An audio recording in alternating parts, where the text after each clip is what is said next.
Three, two, one.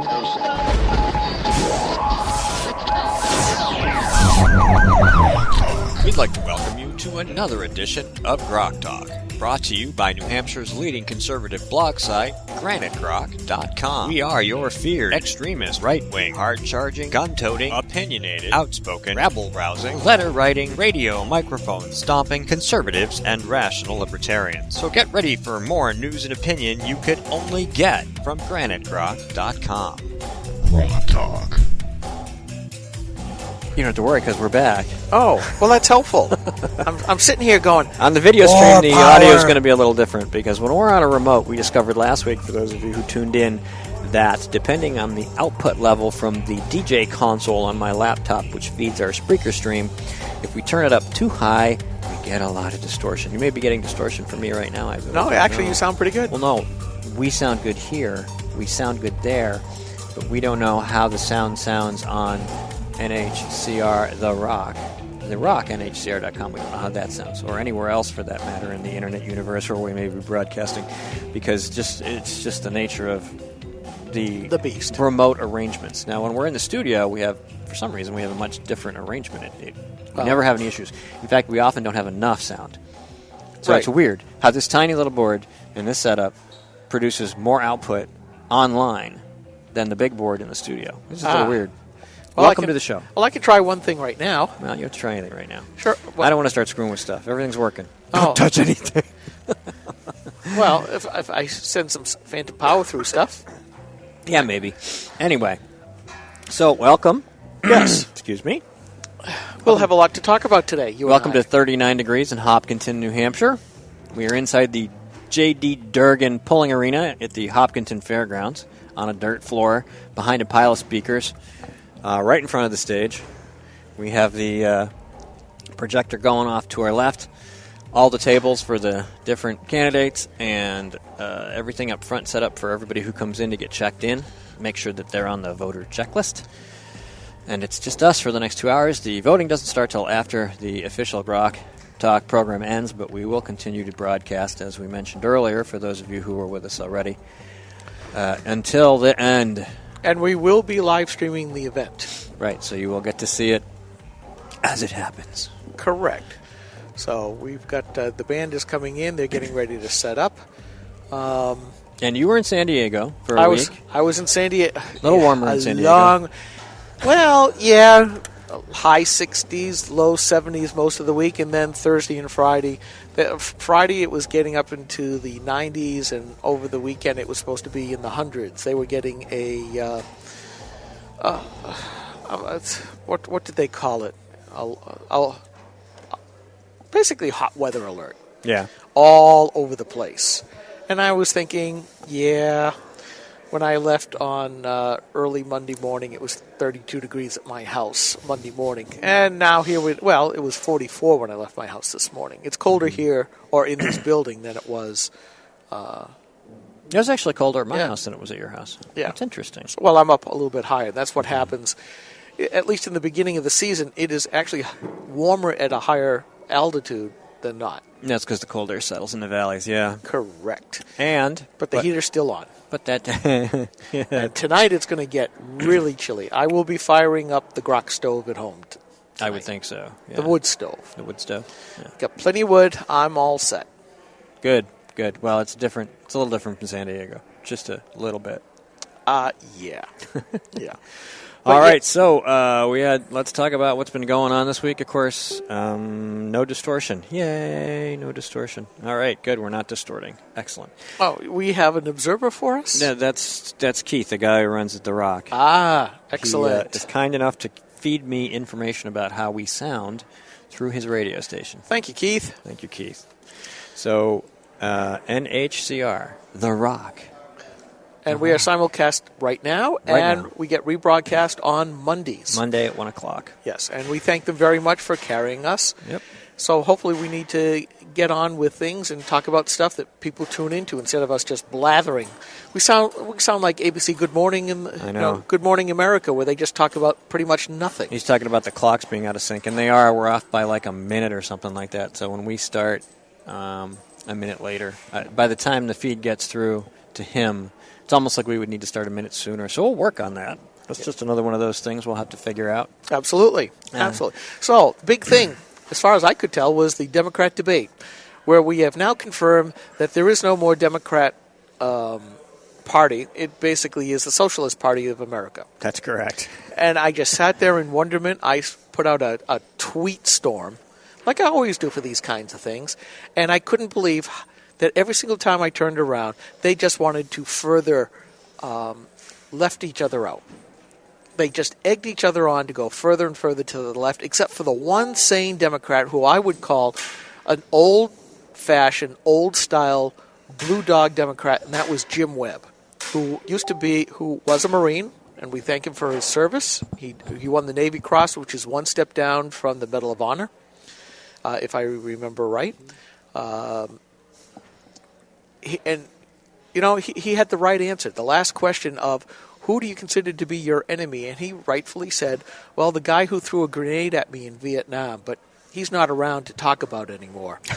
And yet there's Hillary saying the Republicans are her enemy. Now, if you take the word enemy the way that Jim Webb talked about, and then Hillary went afterwards, that really says something about the socialists and really says something about us. Now, Mr. Mike, you're going to join us? I am. I don't think I have anything to worry about for a little while. All righty. Well, I'm going to turn this camera around. Tuck this extension. He's just hiding all the cables. You see, it's a mess under here, really. I mean, you've seen the studio. It's all black spaghetti and stuff. So we're going to get Mike on a headset and dial him in. We have wireless networking in here, which means we have about another 10 wires run to make sure that wireless networking... We can't hear you. You got to put the headset on, Mike. He's Come not on. ready yet. Excuse me. My dress, sweeties. Yeah. What the hell is going on with it? No, you're not going to fix it. Just put it on your head. I can pull this and... Just put it on your head, Mike. Mike, put it on your head first. Mike These engineers. Has to straighten out the wires. You're rearranging deck chairs. You realize that? Yeah, the Titanic could sink at any moment. That's but at right. least, Power could just stop. We'd be just done. Yes, we do have to put out these alerts that all of the stuff that's going on here, the lights, the sound system amps, the soon-to-be playing band, oh gosh, we got to make sure we tell them not to play too loud. Our stuff, the networking stuff, we're all running on one 20-amp circuit. Well, by the time they start their actual event, we will be done with this part of the show. Yeah. Pretty much. Well, so that at least. But we're hoping to hang on to internet service. Absolutely. We want to have everything running the entire time so that you can watch online. Yeah. But we have a fighting chance because the wireless switch, the access points, your little switch, and the PCs are all battery-backed one way or another. The mixer board may go out. Or did I put power on that as well? I don't think so. I think that's plugged into the other thing. Yeah, we may have to do something about the mixer board if we want audio to keep going.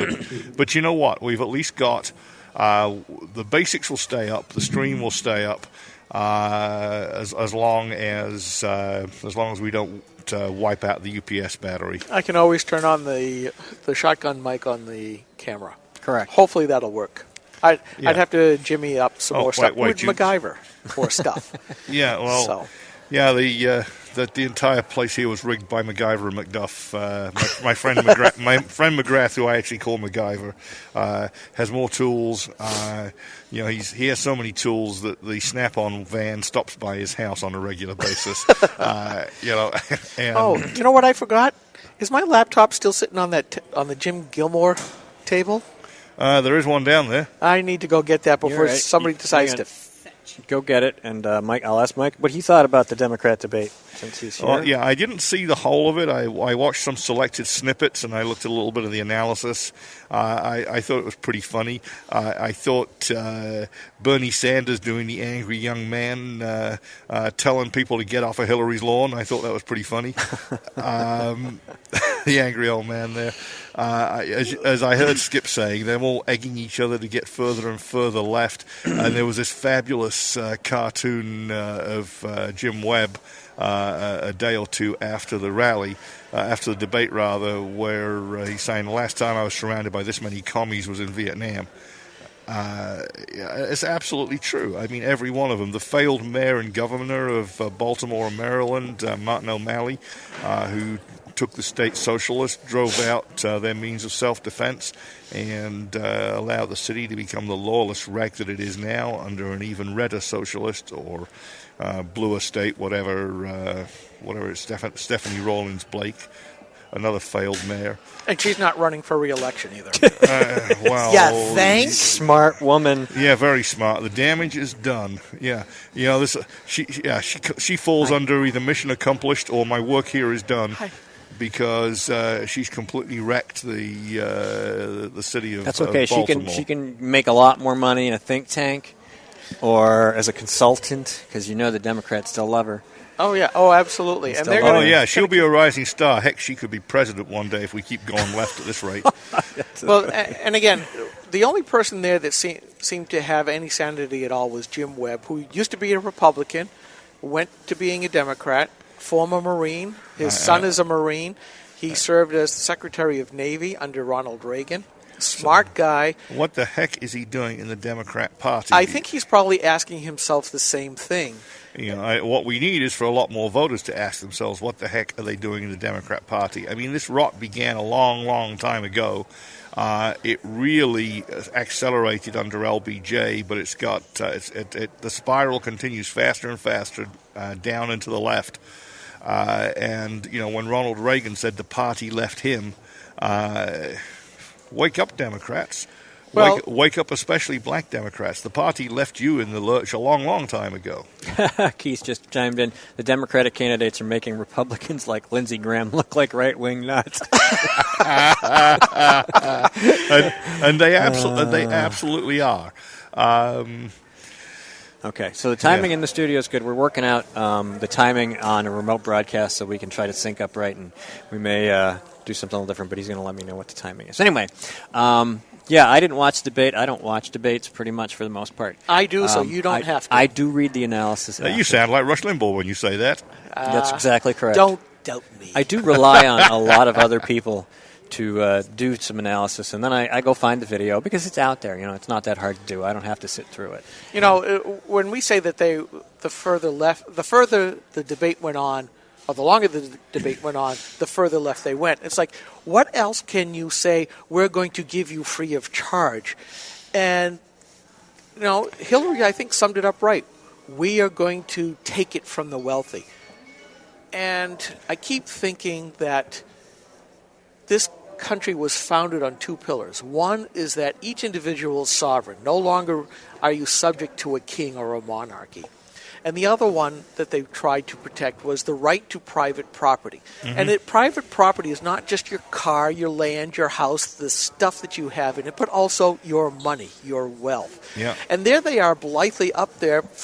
Basically, the mask has come off, and they basically say, we're going to take more from you. And if you go to my page, Progressives and their view of the proper role of government, there's lots of Hillaryisms, and they say, we are going to take stuff from you. This is a post that's been going for 2.5 years at least, I think. Yeah. And you can scroll down through all the history of it. So it's an ongoing thing. Every time you get a new thing to add, he takes the old post and updates it and then reposts it. So it could have this week's date. It could have tomorrow's date, depending on what happens today. You never know. And then just scroll back through and you can read them all. And the amazing thing is that the progressive view of the role of government keeps on and on and on expanding. It is just unbelievable. The main question everybody should ask yourself, again, this country was founded on the preposition that we were to have a limited government because limited government, acting as a floor, would allow us the greatest amount of personal freedoms and liberty. So implicit in that is the idea of the question, what is the limiting factor? And after watching the debate on Tuesday, there is no limiting factor to Democrats anymore. There is no boundary over which they will not step. What is it I say? How much is enough? It's never enough. When do they? I mean, it's just there is no end. They want to control everything. And so what did I post the other day? Just kind of a real quick snippet, something that had to do with Bernie Sanders. Somebody wrote a post. Let me go find it. Sooner or later, one kind of authoritarianism leads to another. So the minute you give them the first piece, they will never stop until they have it all. And it's not in their nature or in the nature of government to do it any other way. And the minute you give a government power, it will never stop until it has all of it. And they're never happy either. They're always angry. Right. Socialism is the political persuasion of envy and greed. You know, that green-eyed monster of envy. I want what you have. You shouldn't have it because I can't have it too. And I think it was Churchill who said, socialism is basically the party of misery. It really is, because they are all miserable little cretins. Well, and that is also the result you get from socialism, which is everybody is equally miserable. And they make everybody else miserable. Except the rulers, the apparatchiks. And as I have oft said, if you look at all of the people that are helping to bring about the socialist state, and they all think that they will be amongst the favored few, the apparatchiks. No. Wise up, folks. If you're voting Democrat, you are among Stalin's useful idiots. Right.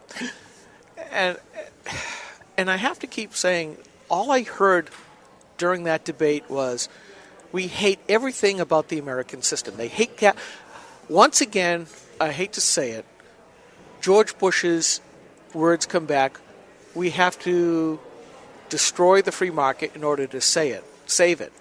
And Hillary said basically the same thing on Tuesday night. We have to save capitalism from itself. Well, I'm sorry. She is as much of an Alinskyite as Barack Obama. She has just hidden it better over the years than what he has. But now the mask is coming off. How dare she say that she has the knowledge, the complete knowledge, to be able to save capitalism from itself. It is not about saving capitalism. It is not allowing people to make their own decisions for their own lives and what they would buy with their own money. This is all about control. Anytime anybody says, well, you can't have that, as she has said, it's about control. There are a number of tells to progressives, which are nothing but incremental socialists. One of them is, we know better than you. And she has said that. We have to do what's best for society with the implicit, I know better than you do. Because you're a selfish person, you want to keep it all to yourself. I'm sorry, I earned it, not you. Although, you earn plenty at $225,000 an hour speaking to a bunch of college kids who will be in debt for the next 30 years because of your visit. But, how dare she say that as a one-percenter saying, well, I'm going to help the middle class, where nothing in her policies or what she has done in the past has actually shown results that actually do that. It is, if she liked the middle class, she'd leave us alone. She'd get government out of the way and let us make our own decisions. And I'm rambling. Yeah, well, but here's the really dirty secret of all this rob the rich. It doesn't work and it can't work. There aren't enough rich, even when the rich, the 1%, already pay about half of all taxes anyway. The top 20% of all wage earners, which is about $80,000 and above, pay almost 70% of all income taxes.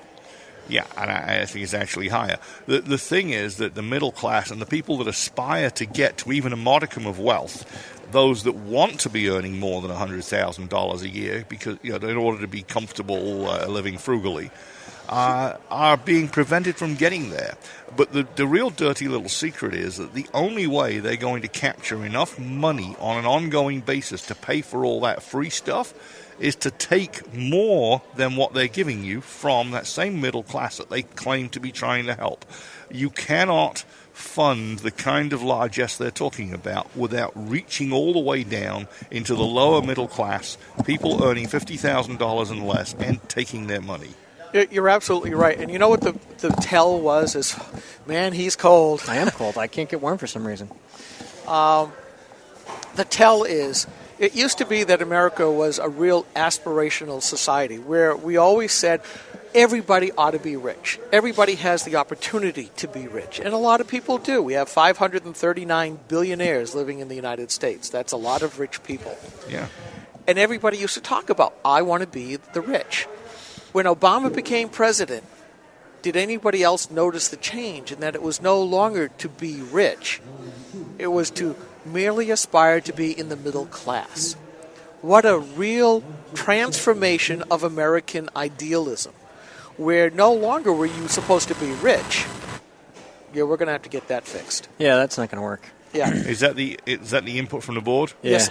Yeah, from his board. If we end up needing to do this with an open mic like we did last week, that's fine. We'll do it, but we can probably get this to work at some point. Yeah. Anyway, Yeah. we were talking about the direct feed from the microphone. Didn't we have exactly this problem a couple of weeks ago and we had to change this cable?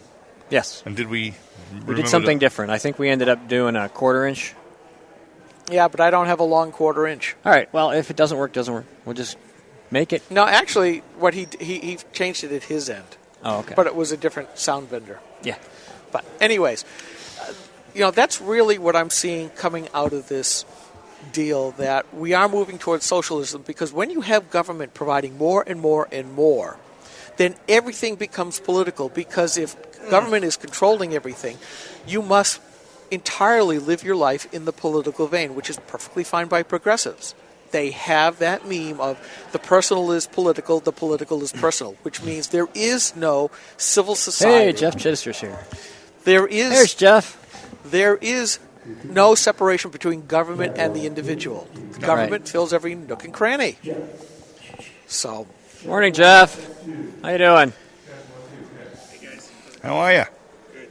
We are on the air. You must have just got out your car. Your hands are still warm. It's a little frosty in here. Ice Station Zebra. well, or they do it in a place that's got heat. Yeah, imagine doing this in February. It would be an indoor arena somewhere. Big indoor arena. Yeah.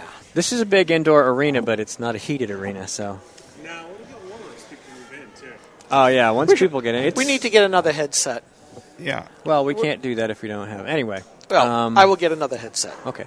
In your bag, so just pull that out of there. And anyway, so. Oh, I can give this one to Jeff for the time being. And if you have stuff to do, do it, and we'll be right along. We can even take a break, actually, in a minute and get everybody set up. So, Grok Talk live from the DJ Durgan Pulling Arena in Hopkinton, New Hampshire, for the 603 Alliance GPS Caucus, which check-in begins at 10 a.m., which is in about a half an hour, and the voting begins at 11:30.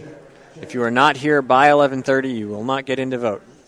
So if you're planning on coming, make sure you are here and checked in by 11:30, because at 11:30 we're voting. And you can find all the details on the 603alliance.org website, and you will be able to get here very easily from almost anywhere in the state in about an hour.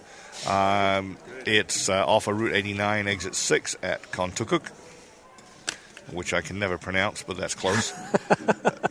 No kidding, it is close. You may be able to get to that box. Yeah. We're going to try to get Jeff plugged in here. Hang on, if I move that little coil of wire, you can shove that a little bit to your left. Alrighty. Technical fun. All right. Now it won't be in the way of your PC lid. Okay. We are moving stuff as we go. Jeff, would you like a seat, or are you happy? No, I'm going to stand for a while. All right. Oh, well, and Skip will have to swivel the camera. Oh, you're not turned up. There you go. Who's not turned up? Skip is. So no break. We're just going to keep going. Absolutely. You guys are better than the major networks, man. Why? The setup. Oh, my Lord. 7:30 we were here. Those people are clueless. They show up and they don't have any audio equipment or anything like that. They're just...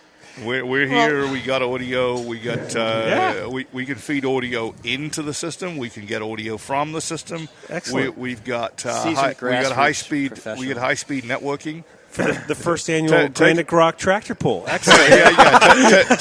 Take a look at the pro grade wireless I saw that into the walls. Jesus, that's outstanding, guys. It is. Good job. Yeah. It is Grocktober, so Grocktober, yes. And we are the MacGyvers of the blogosphere There we in go. New Hampshire. Yeah, we can make it work. And It's not always pretty. if you could just see the assortment of gear here. Oh, well, look, the fire marshal hasn't been down on this end. So he's going to come over here and go, I know you're violating something. I'm just not sure what. No, we've got to. That's why we have the curtain in front. the fire department has been walking back and forth. So. Yeah, he's more worried about whether the food trucks will catch fire Yeah. right now. Hey, Fran. Fran, how you doing? Fran Wendelbaugh. Yes, Hey, Fran Wendelbaugh is. Driving force behind this entire event, made it all happen. Her Yes. and Diane. Diane. well, Diane's maybe the prime mover for the thing as a whole. Fran has done the majority of the work in pulling this arena event together, getting the place booked, organizing all the pieces that it takes to make it tick.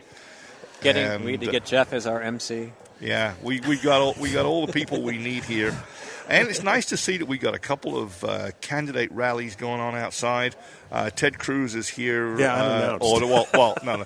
Ted Cruz He is here? Oh, no. Not yet. Ted Cruz is. Well, Rand Paul's right around the corner, Yeah. too. Well, we're waiting to see if he's going to come. Yeah. Oh, he's Yeah. at a home. Mm-hmm. Oh, okay. So, Yeah. Oh, yes. Yeah. do Ted. that. Steve, one of the things that you put up was a magnificent post. Did you just go to sleep? No, that's just my Twitter feed snoozing. Oh, where it looks like the Rand Paul folks have decided to take their votes and go home, or actually never show up. This has not been a good week for Rand Paul. No, it hasn't. But as Steve put in his post, and I'll introduce it and let Steve talk because he really is the one who should put up the thrust of this post, where they think that it's rigged. Yeah. So, well, and yet they are the campaign, year over year, the Paul campaigns, who have always been able to turn out overwhelming numbers to events like this. They overwhelm online polls to the point. They turn up with large numbers of students with tickets purchased en masse by the campaign. Correct. Campaign for Liberty. And the students are from all over. They're not just from the local state. So they're challenged. They're looking for in-state registered voters, which they probably don't have quite so many of. And therefore it's not rigged in their favor, and therefore they say it's rigged. right. I mean, and this is a classic grassroots example. Mike's absolutely right. I mean, that's what you really shoot for. Yeah, I mean, look at what the campaigns that are interested have done. The Trump campaign's been making calls and getting folks registered. The Cruz campaign is actually Cruz has been phenomenal. Is actually holding a rally here, and at our household alone, we've received 6 calls from different parts of the Cruz campaign, advertising the rally outside and the event itself, and saying good things about the 603 Alliance Caucus. You know, that's how to drive enthusiasm, folks. The Ben Carson campaign has made over 5,000 calls and has got a table and a tent outside and is setting up the same thing. You know, this is how you win. You know, through hard work, through organizing. Right. Well, And if you look at those campaigns, too, if you look at the Cruz campaign, if you look at the Carson campaign, they clearly have some New Hampshire people who've been through this grassroots effort, which is surprising because Rand Paul has Mike Biondo, who was at times the king of the grassroots. So at least that connection, and Roger Wilkins, and so that's. But once again, it's a matter of the candidate getting behind the process as well. And I think that there's been some reluctance in that regard as well. There we go. Yes. Well, look at the other sign and read it. Yeah. What did it say? Yeah, New Hampshire Republican Party. Yes, with the 603 Alliance sign in front. We thank them for advertising our caucus. Yeah, a nice little sign. Yeah, they're not too happy with us. The impetus for the post was that actually Tom, one of the folks who blogs with us, said something to the effect of, the Cruz campaign has a rally at your caucus. They're allowed to talk to the voters and stuff. And that began a series of conversations from people who opposed this effort. So I wrote a post called "The 603 Alliance Offered Campaigns Equality of Opportunity." Yeah, which is absolutely what we did. And we didn't just offer them equality of opportunity; we badgered them to show up, to send the candidate, or at least send video from the candidate. And not just today. All summer long, we have been reaching out to campaigns to say, "Would you like us to sponsor an event? Would you like us to get you in front of voters? Would you like us to help you with a house party? Would you like us to, would you like to sit down and talk to us about policy so we can feel comfortable having you involved with these events that we'd like to do? And we reached out, and only a few people ever really got back to us, and we heard from the Cruz campaign a lot. Right. Yeah. And that's the point. There is no incestuous business relationship here. We have scrupulously gone after all of the candidates. It may be true that the Conservative Business League, which is part of the overall package of the 603 Alliance, did do an event paid for by the Cruz campaign early on before they had their own state efforts organized. Andrew Hemingway. We have offered the same opportunity to many of the other candidates, particularly the conservative ones. Good day, sir. But they didn't take us up on it. However, the various members of the 603 Alliance have helped to, not to sponsor, but have helped to introduce candidates to voters across the state at all manner of house parties and other events. We're always all engaged, and we want all the candidates to meet as many voters as possible. We'll have them all. Absolutely. And you know what I call this? And so I call this the Bachman factor. As a former part of the Bachman team, I can see very early the over-manipulation, the over-control, the lack of confidence that they have in a candidate from the national level. And I really started to see that, unfortunately, too early for some of these candidates. I really thought Rand Paul would not be that way, and it's been just the opposite. He's been, once again, overly controlled and very, Ted Cruz, you tell him that there's 50 people at a hot dog stand, he goes there. Yeah. And Carly was doing that for a while. I've noticed a back off of her campaign, and I think that, that's something that, we're not just in a fight here in New Hampshire for keeping the primary and stuff like that, but the nation is in a fight to who should control the candidates. And you forget about money in politics. You've got to worry about these political operatives who make a good chunk of change doing their job, and they don't want their candidates set free.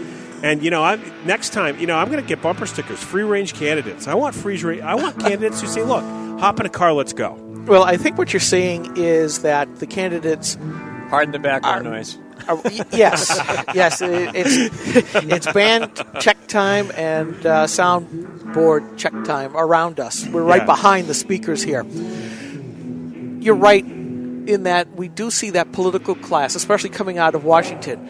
And I think you're right that Rand Paul is now getting Scott Walkered, which is when you look at him, I think he got operative to death. And there's been lots of ink spilled and electrons displayed talking about the political operatives who got pushed into the front and pushed out a lot of the people from Wisconsin that has helped him over the last few years. And they basically said, you've got to run a general election now. And he ran himself out of money and came out with a very, let's put it this way, he didn't help himself by trying to masquerade a little bit as John Kerry with the flip-flopping over immigration. Oh, absolutely. He was on both sides, or in some cases 3 sides of every issue. He was, and sometimes it was really hard. And then, I knew it was getting close to the end for that campaign when his media team was hounding me every day.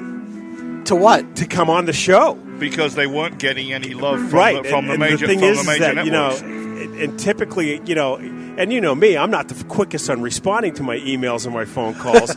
So by the end of the day, when I've got 3 messages from one campaign saying, we'd really like to get on your show, I got, look, popular show, and you guys do a popular job as well, but 3 calls in one day? Yeah. There's a problem there. But you know what? Don't see no Walker on our campaign, on our program. They never bit. No. Yeah, we offered to put him on, and they didn't reach out to us. We've made it quite clear that we'll talk to anybody. And we've talked to a lot of the lower-ranked folks have come on, especially... Yeah. We've talked to Gilmore. We talked to Pataki. We talked to Carly Fiorina twice, I think. Twice. We've talked to Ted Cruz 3 or 4 times. But you look at the more establishment folks, not happening. They think they don't need us because the establishment is at war with the party's base. And, of course, we effectively represent the base. We are their channel to the base, and they don't care. Yeah. Let me run this past you. Sure. And I've been saying this for quite some time, that a lot of these candidates have to win a large percentage of the folks. All we have to do is steer 0.5% to 1.5 away. Right. And again, I love this factoid that look what happened this past November with the top of the ticket on the Republican Party. We were successful. Right. And we thought they were failed candidates, and we persuaded enough people to say, you are failed. And they did fail. Well, And yet we're the bad guys. I just wanted to say they're playing pretty good considering how cold it is in here. My fingers would be numb and bleeding. Yeah, but they haven't been here as long as we have. Yeah, they're still plucking strings and those are amps behind you. Yeah. They keep you warm. I did want to add that, and I pointed this out in the post that I wrote, talking about candidates and participation, that from the very early on meetings of this committee all the way up until Trump surged, everybody on the 603 Alliance Committee felt certain that Rand Paul would win this event because of the nature of his support. Yes. Correct. And there was never any doubt in our mind that that was likely. And we never stopped organizing the event. It wasn't about whether or not somebody could organize. It was about because somebody could organize. We don't care if Rand Paul wins, although he seems to be trying to boycott it. We don't care if Ted Cruz wins, although he's a good constitutionalist. We don't care if Trump wins, even though some of us are equivocal. But the man is running a good campaign. Put your mics closer to your mouths, folks. Yeah. They're ramping up their amps. We're going to distort a little bit. Yeah. So let's. Okay, We that should be better. apologize for But let's say we don't care who wins. We would like it to be a conservative. We think it will be a conservative based on the activists that are coming out, and that's the whole point. The whole point of this effort has been to drive grassroots activists to this event and therefore select the candidate that best represents the most of those grassroots activists. But so here's my Sunday morning advice on Saturday. To those campaigns that chose not to participate in this or have taken a very light touch on this, tomorrow when you send your communication people out there dismissing this event, understand that what you're doing is dismissing a whole group of very active New Hampshire voters. These are the voters that show up. And so before you let your communications people send that press release out and you kind of shrug your shoulders and hum your hands up, remember that someone like Granite Grok is here, we're here. There's a lot of hardcore good people, and each one of these people here today probably represent at least 30 good votes. And so, that's really the point. That's the point. These are the activists. So be careful about your press release tomorrow. These are the activists that will take to heart the words of John H. Sununu, whether we like him and his politics or not. Talk to your friends and neighbors to get the word out. And they will drag them. And if you slag off those voters and tell them you don't like what they're doing, they will spread the word about your campaign's tactics, and it won't work well for you. Let me give you the object lesson. Yeah. We had Walt Havenstein, who ran for governor. Yeah. He made the infamous teabagger comment, which Mike caught. And I wasn't the one that caught it. Somebody else put the first post, but I found the original lecture where it was all in context, and it was clear that he was smirking at the kind of people that gave the Republicans their 2010 victory. Right. And the thing is that he never refused. He knew it was a sexual innuendo started by the left. He used it, and he smirked about it. And when he got caught, he never, ever refused to apologize. A normal, rational person would have said, oh, my gosh, I'm sorry, especially if you're running to get people to vote for you. All he had to look what happened. Hold on. What you said, whatever your name is. Jeff, thank you. He's got him right there on his chest. Yes, Jeff. Yeah. His name is MC Jeff Chittister. Yes. Yo. One. East Coast represented. He dissed the most active folks in New Hampshire. And we just happened to make sure that everybody knew that he had done this. And all he had to do was one simple thing. I'm sorry.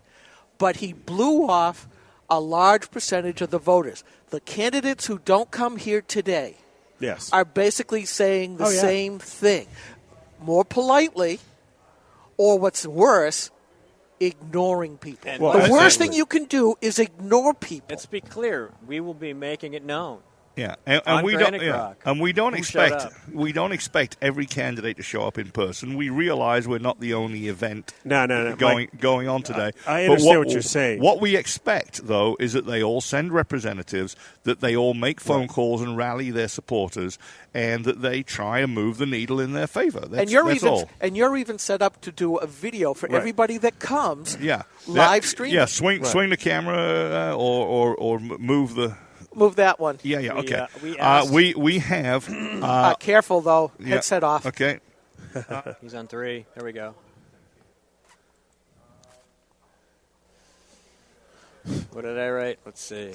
Oh, yeah. We invited the campaigns and told them to bring supporters. We offered to let them speak to the voters. We offered to play a pre-recorded message from them to the assembled voters. And right there on that screen where you can see where you can see those larger-in-life cartoons, your message could be coming to the caucus goers if you had sent it to us. It's still not too late. Mike at mrogers.org, Skip at granitegrok.com. No, not mine. I don't have my email. You don't have yours with you. Send okay. it to Mike. Send it to Mike. Mike at mrogers.org. Send me a link to a YouTube. Send me a short video. It can be done today if you send it, and I will check my mail as the. And if you'd rather send us money, go to granitegrok.com. as the event proceeds. The 603 events Alliance don't coincide. The 603 Alliance has made this. Take some of the distortion out. Yeah, sorry. Bring the mic back a little. The 603 Alliance has made this invitation over and over. You want to move the needle? Send word to your caucus goers, and we will deliver it. We're all set up to do it. Sign-in starts at 10 o'clock. Yeah, it's not and finishes at 11:30. And Trevor Loudon is sharp. here. Yeah, Nice. we got great speakers. We got food trucks outside. We I got can smell the lights, food trucks. cameras, I have action, food. music. Right. Let me put this. Donuts. But we don't have his heat. It'll warm up. It will. But that's a good point that Mike's making too. But the other thing is that surrogates and everything like that are really great. But the reality is that. But the reality is that you're a Saturday morning here in New Hampshire with a bunch of people who are going to vote in the New Hampshire primaries and a Republican primary, most likely. Yeah. But you're not here, but you're in the state. I got to question you how foolish you really are. I don't care what you think the outcome is going to be. You need to be here. I will say this, even though I disagree with his stances in a lot of places. I don't believe that illegal immigration is an act of love. But if Jeb Bush wanted to be able to talk to hundreds of people all at the same time, he ought to be here. And you know what? Right. I actually met with some of his campaign representatives at one of the local town events that the 603 Alliance went out to, and I made it very, very clear to them that whilst Jeb Bush may not be the conservative favorite, we would very much like for them to send representation to this event. Who knows? If he can convince enough people that his conservative record from Florida is A-OK, he may win. And we want him to have that opportunity. And that's really what it comes down to. Well, and here's the thing, too, is that, and this is an adage that, certainly every politician should learn. If you're not in the room, you're on the menu. So if you're not there, they're going to talk about you. They're going to say things about you. They're going to represent positions. And, you've got to be the braver person. You basically got to say, look, there's a bunch of people here who are going to vote in this primary. They need to hear my message. And like I said, I think it's probably why I don't run for political office, is because you'd have a bunch of people holding me back by the collar going, why in the hell are you going to that event? And because there are people there who vote. Yeah, Jeff, how long have you known us?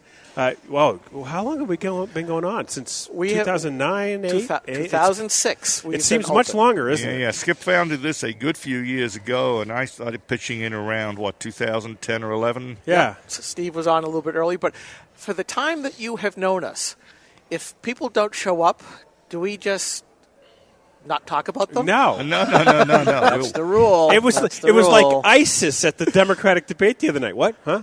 I don't know about that. The Middle East was all fine according to that debate. Yeah. But eventually, no. But like I said, you got to be in the room. You got to be here. And the thing is, this is such a positive event. And then the people attached to this event are not only just strong grassroots people, but they've also done very well within the party as far as being a voice, especially in that conservative element. And they've achieved really high positions within this party as well. So they've been good, positive forces within the party at times when the party has lost its way. And who says it has found its way? I'm not. I'm going there, and I've been a state committee member, an Sure. official voted-in member, and I'll say it. I think that the Republican Party has lost its way. Why do you think you're seeing such chaos down in D.C. and why you see the chaos in Concord? Because you have people in the Republican Party who don't know what Republicanism is. And that's my article tomorrow. My article tomorrow is do your job. And the thing is, if you don't have faith and understanding and you don't have the confidence of knowing what you're supposed to do and what you represent, get the hell out of the way and let somebody else in there who does. The problem is they are convinced that they know what Republicanism is. It's like when former Governor Sununu says, well, every Republican is conservative. We know that's a lie. Yeah, we do know that's a lie, and we saw it play out this week or this past year alone. Yeah. And when, back in the spring when one of our high-ranking individuals within our party came out in favor of Planned Parenthood. Man, does he look the fool now? Hey, I mean, that's the reality of it. There's a reason why most of us are consistent on these issues, because we knew the truth from the beginning. And that would have been NHGOP committee man Steve Dupree. Yeah. Yeah, and, how's he feeling now? Does he have any shame? Can we attach any stigma to the fact that the money he gave to Planned Parenthood's Action Fund is now actively targeting Kelly Ayotte? Exactly. And Whom it's he likes. Right. Well, supposedly, but what do you say about a guy who says, I like this politician, and then gives money to their enemies to get her right. out? But once again, he and many other people in the Republican Party fall duped to these causes or these groups that they believe represent a majority or at least an equality within the population, and they're so wrong. And it's just like all these people who go by the polls. They're like, the polls say this, the polls say that. Read the damn question. Ask the question. Yes, nobody in America wants to pick someone up out of their house, drag them across the border, and throw them back into Mexico, Canada, or wherever they came from. That's not the question, though. The question is that do you believe in the rule of law? Ask people that. Just ask that general question on the street. Don't frame it to anything other than, do you believe that people should follow the law? Yes, I do. Right. When you're in a foreign country, do you believe you should follow that law? Yes, I do. So now let me ask you about illegal immigration. Yeah. Because that's not what they do. Well, the other thing is, going back to Steve Dupree. Yeah. Can we? Yes. I'd love to go back to Steve Dupree. There's a case of consistency. If you are consistent to Republican principles, and as a high-ranking member of the NHGOP, one Correct. should be consistent. You guys are receiving after that? No, it's a horrible sound. We'll have to. We're live. We're live streaming right now. We'll have to get that straight. Working on tech. Yeah. It's tech talk. If you're going to be consistent, if you're going to run for after asking for that high level position, you need to represent the party's principles. Correct. And here's a case where they didn't. We also see the same thing with him and Julia Bergeron, the NHGOP committee woman. Juliana, yeah. Who supports gay marriage and did an amicus brief. Which is contrary to the NHGOP principles. It's like, Correct. if you're going to behave that way, if you're going to be the Speaker of the House as a Republican, but voted in because all the Democrats voted for you and not a majority of your party, there's something wrong there. And when people look at the Republican Party, Yes. and they look at this, they got to go, who the heck are you? Now, we just point this out. We quote their own words. We quote their own actions. Exactly. And yet we're the bad guys for pointing this stuff out. And let me reiterate one more time.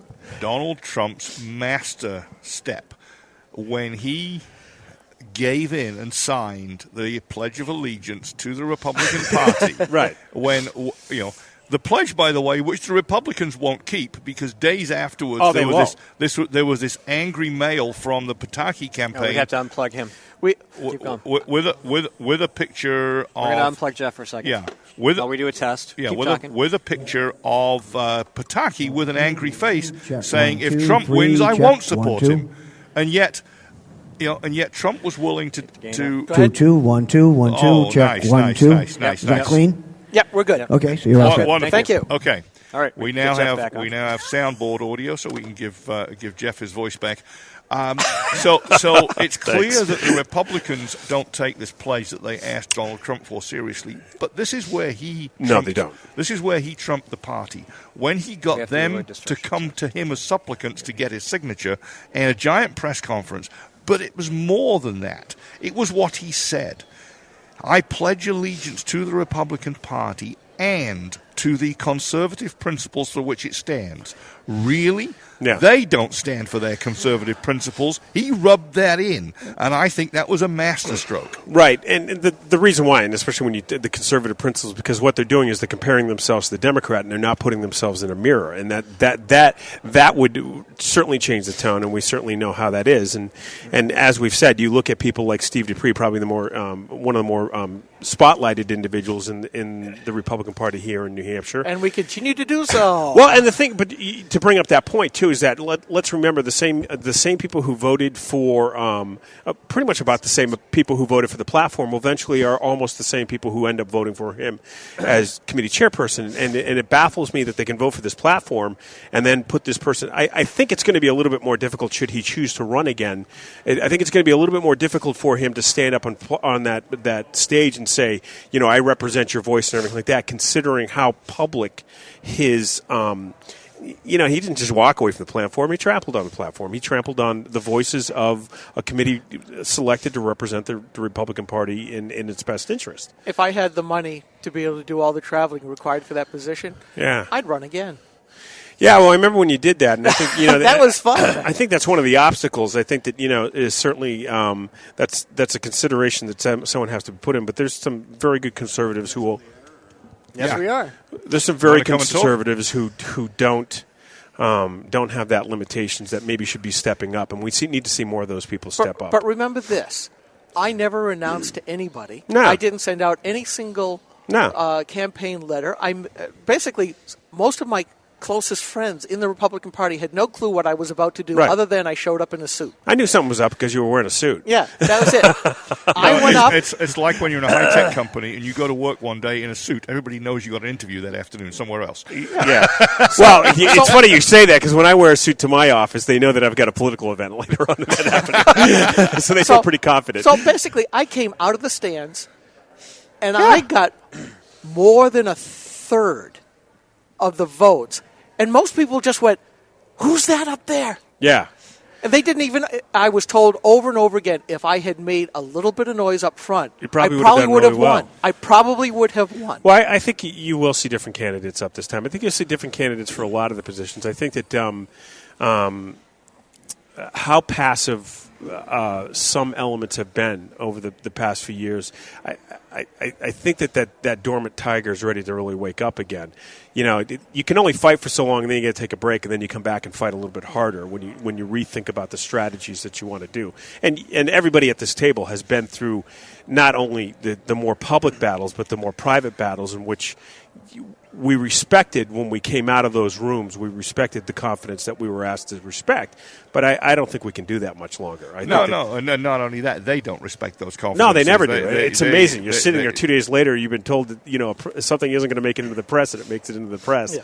So, well, I think Donald Trump has been the firecrack that has lit the larger explosive, because you're seeing the anger. And we've blogged about this. We've talked about this over and over again. The utter anger towards those folks in D.C. that they said, well, give us the majority in the House and we'll get stuff done. So we gave them that and nothing happened.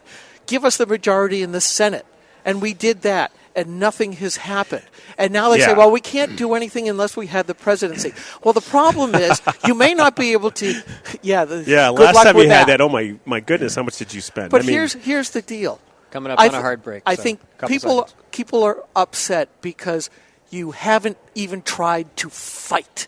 No. You've been passive. You've given up. You've caved in. No, and you've got nothing done. And we've seen that in D.C. as well as in Concord. And a lot of people are going, Why should I bother? And I think the Republicans are either in for a huge surprise because the Tea Party's going to come roaring back, All right, we got to go. They're We going to got get a nothing. hard break. All right, thanks, Jeff. Thanks. We will Here we go. take our hard break, and we will be back in about 5 minutes, so hang in there. Stay tuned. This is Why Grok are you Talk. going to want to listen to Grok Talk? Because when it comes to politics, news, and the culture, we are your feared extremist, right-wing, hard-charging, gun-toting, opinionated, outspoken, rabble-rousing, letter-writing, radio, microphone stomping, conservative bloggers and activists. Grok Talk comes to you live Saturday mornings from 9 to 11 a.m. Eastern Standard Time. If you missed us on Saturday, catch us on Monday from 1 to 3 p.m. right here on The Rock, nhcr.com. Grok Talk. This is the Coalition of New Hampshire Taxpayers. We're located at 8 North Main in Concord, New Hampshire. This is the repository for all things conservative and municipal. So if you have a problem in your town, your school, your budget committee, the right to know law, and now, at the top of our list is voter fraud. You have a tip for us, some information for us, you want to join or help us out, cnht.org.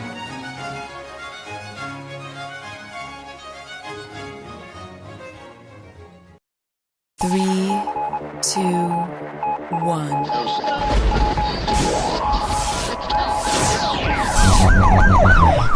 We'd like to welcome you to another edition of Grok Talk, brought to you by New Hampshire's leading conservative blog site, granitegrok.com. We are your feared extremist, right-wing, hard-charging, gun-toting, opinionated, outspoken, rabble-rousing, letter-writing, radio, microphone stomping conservatives and rational libertarians. So get ready for more news and opinion you could only get from granitegrok.com. Grok Talk. Jane Cormier here Yes, hello. at New Hampshire Right to Life. Yeah. And you are here at the 41 degrees. It's up from 39 degrees. It's not that cold. I've been here for a couple hours. I'm cold. Well, you started when it was probably the coldest. You haven't warmed up yet. It was very cold. We got all set up, and of course, every now and then I have to type on the keyboard. Yeah. Well, you're here. Yes. What do you think? I think it's exciting. My goodness, here. First time event, right? First time to have this kind of event in New Hampshire. Correct. I'm here just to see how it goes because I've never participated in a caucus before. So this is cool. I love this. Oh, it is neat. And people are starting to show up. 10 o'clock was the beginning assignment, so that's just started. So for the next 90 minutes, people will be filing in. And Yeah, and there's a good line out there too. Is there? I have Yeah. to go get mine. You, Whatever it is I get, so I can vote. yeah. I'll do that in a little bit. But, so what's going on with New Hampshire Right to Life? Give us an update. Oh, we have all kinds of good stuff. We will hear shortly whether or not the Supreme Court will be taking the New Hampshire Right to Life case against the United States HHS with regard to a grant they gave to the state of New Hampshire in 2011. And there are documents that we would like to see under the Freedom of Information Act. And the Supreme Court very well could be hearing this case. We'll find out on Monday. Oh, that'll be great. Yeah. I had the wrong mic turned up. That's why you couldn't hear me. No, that's okay. I could hear you. It wasn't too bad. All right, good deal. And we're still in 40 days for life. We are absolutely. I think we're halfway through. We started around the 21st, 22nd. Was that about right? I think you're correct. Last month. Yeah. That's right. That's right. Trying to remember. I know we had you on and we talked about it, and we had Yep. Darlene in and we talked to her about it. And I see it on Facebook, but then I forget what day it started and how long. Yeah, I'm me just like- too. But they do great stuff. They've been pretty active. I think that definitely have grown from last year to this year. Good. So that's a good thing. All right, awesome. And so Supreme Court case, that's a big deal. Yeah. What else you got planned? What else we got planned? Right now we have, we're going to be thinking about our initiatives in 216, which will include personhood. That's going to be what we're going to concentrate on and For educate the legislative session. through the legislative session. Yes, absolutely. And we have a lot of colleges. We have 3 colleges, I believe, in New Hampshire, where we're going to be bringing a personhood presentation. We have wonderful panels that sort of narrate the issues with regard Oh, yeah, to we talked to Darlene about that. Yeah. Yeah. She explained it all to us. That's So we great. had that at our banquet. Our banquet was fabulous. We had 350 people at that banquet. And what a great night. We had Josh Edmonds from Georgia Right to Life, who was the speaker. And that was the first time that we unveiled the presentation for Pillars of Personhood.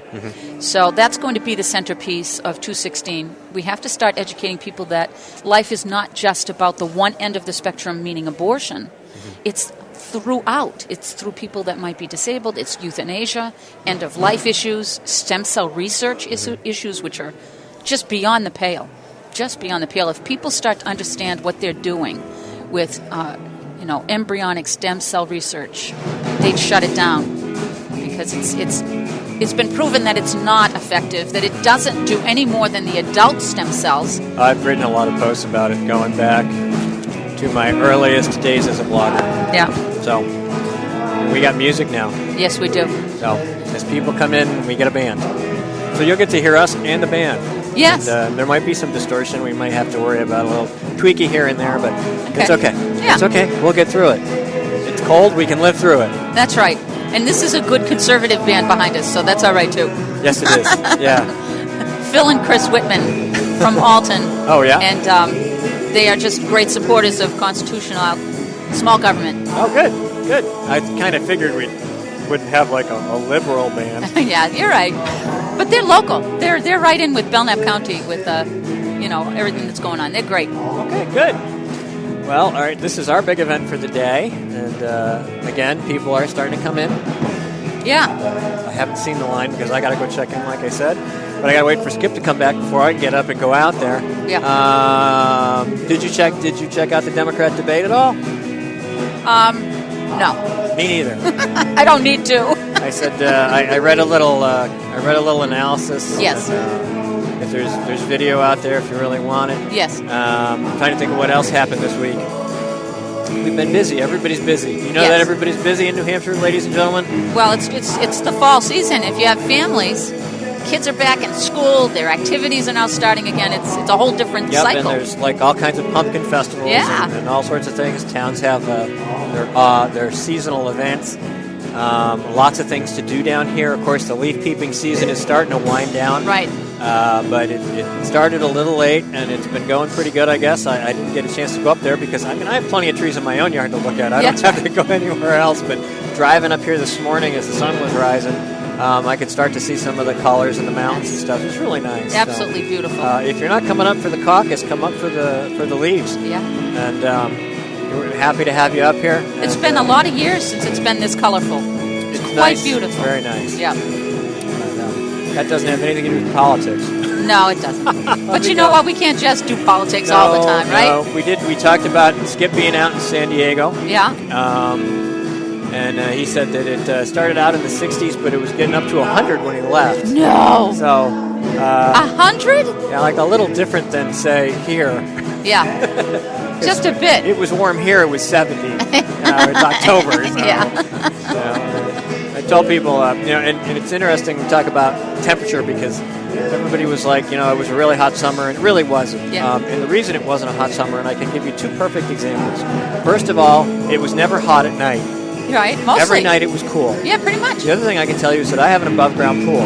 Yeah. And no matter how hot it is during the day, if it's not warm at night, that pool's going to cool down and you can't swim in it. Is that right? That is absolutely correct. Holy because moly. it won't hold the heat if it's too cold at night. Oh, my goodness. We had a lot of nights in the 50s and low 60s all summer long. All right, so you probably have a more scientific method than many. I do. My above-ground pool can tell me if we've had a hot summer or not by how much I can swim in it. Oh, my goodness. And it wasn't as warm this year as last year. Okay. I mean, I know a lot of people are saying that, and New England was hotter. I mean, we did have some, most of the rest of the nation was cool, but the Northeast was above average. Right. But when you look at we had a week of hot temperatures and then it would be cool, but That's the right. nights were not that hot. And it was a short stint where we were really hot. Right. And so it didn't really get as warm as I would have liked. I want to be in that pool every day, because I'm paying to keep it clean and exactly. all that. So I prefer a little bit warmer weather and a slightly longer growing season. I got to bring my...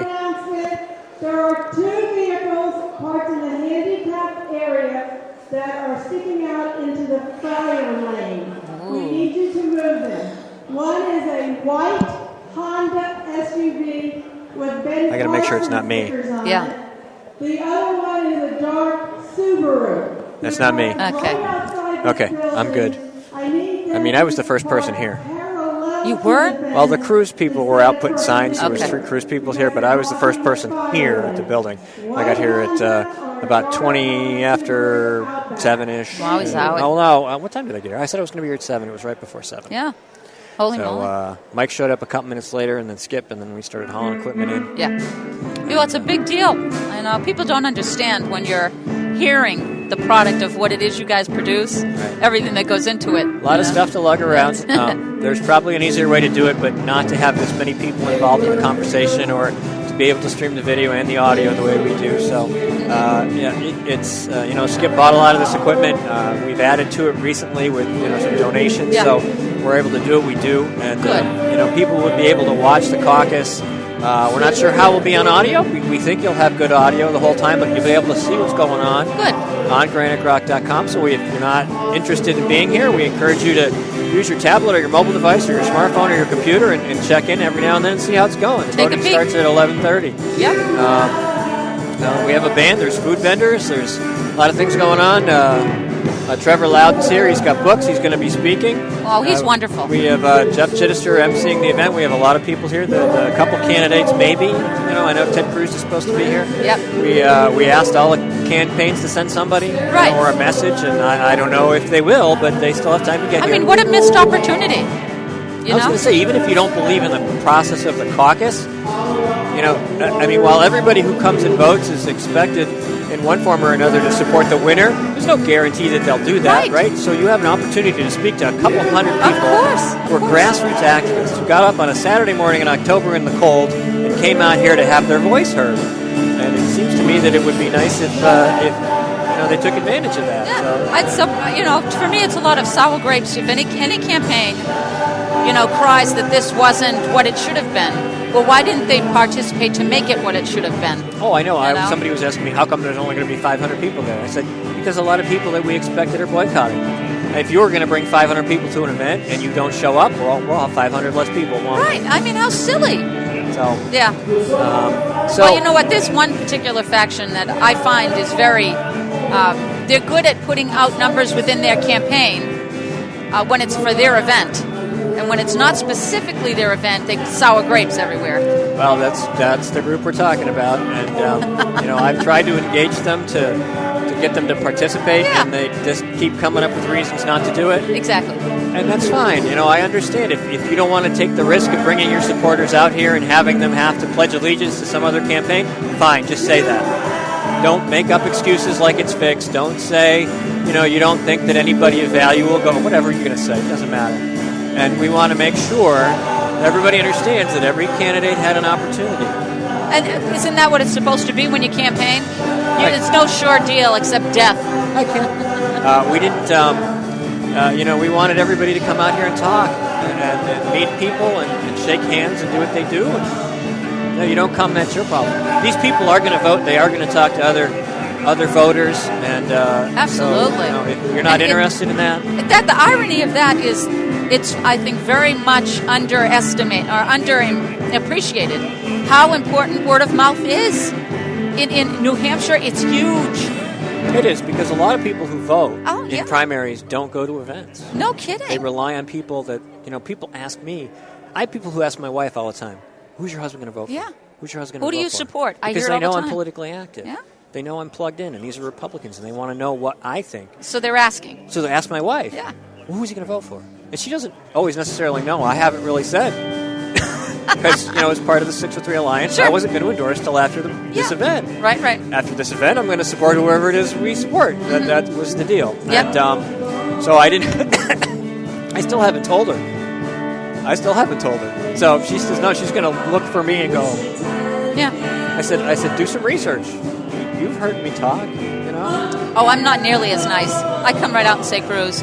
Well, you've been on board his campaign since the beginning. Yes. And you haven't been shy about that. No, so, very beginning. From way back. I remember when I was in the State House. Back before CPAC. Yeah. I remember. That was like, I met him at an event when I was still in the State House.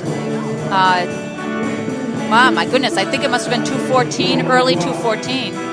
And I knew from that moment that was the guy I was going to support. Yeah. And, so it's been an easy choice. And anybody that sits there and tells us that, that he's this or he's that, I tell them one thing. Go back and vet the votes. Go see what he voted for. Because if you want a measure of substance, Here's a guy that didn't say one thing and vote another. He's been pretty pristine with regard to his votes. So check the voting record. That should sell it right there. And he didn't back up Mitch McConnell. No, imagine that, huh? Again and again. And the establishment truly does hate him for that. They detest what he stands for. They see him as somebody that's going to come in and change their power structure, and they will do anything they can to defeat him. Make no mistake. I do believe that. And I think there's a couple of candidates here who fit that mold. So, I mean, it's pretty good. There's a lot of opportunities for people. I mean, I know some of these candidates aren't going to do very well, but you never know. I mean, Rubio, Paul, Jindal, Cruz, Trump. I mean, and Trump is just getting people involved. I mean, he's really driving. We will get a lot of people who come to this event because he got them to stand up and go, oh, now politics is interesting. He's talking to me. I'm going to go get involved. He's talking at them. He's not talking to them. He is, but they're hearing something, and it's getting them to stand up and move around. Yeah, I get it. I mean, the populist message is something, oh, poor us, government sucks and we need to do something.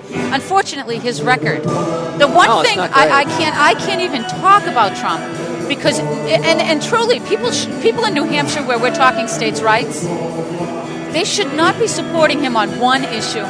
He wholeheartedly supports eminent domain. Come on now, wake up. How conservative is that? That's wrong. So to me, don't tout conservative. I guess they don't so much with Trump that he's going to change how it works. Bullticky. He's not. Well, he's not going to change eminent domain. He's not, because he made too much money off of it. And he promotes what he makes money off of. It's all about him. We have a narcissist in the office right now that has killed our country. Truly, I. Count the I's in his speeches. Listen to Trump. It's the same I, just on a different supposed side of the fence. Drives me crazy. Yeah, it's interesting having this many candidates involved. Yeah. And it is good in a way because they do attract enough interest in enough places to get people to come out and at least meet them. And then maybe they meet other candidates, and maybe they go to other events, and they get involved in the process. You do. And that's really, I mean, you can say, well, we don't want some people involved in the process because they're idiots. Well, that's part of the process. Yeah, part of the process is that you have I'm not idiots. saying that Trump shouldn't run, because it is open for anyone, any citizen to run. But my point is that we have true conservatives that have hopped on that ship under the misnomer that somehow he's going to shake it all up and bring it back. That's totally against what they fought for all these past years. Because conservatism is very simple. It's not the strengthening of government. It's the opposite. So it's the strengthening of local government, local control, and people really, they get swept up in the cult of personality, which is really what happens with lots of politicians. In particular, obviously, Obama, a huge example of a cult of personality, really seizing a wide range of people who weren't really paying a lot of attention, who just wanted to vote for this new candidate, somebody they hadn't seen before, without really paying any attention to his past, or listening to those of us on the right who were saying, "No, be careful.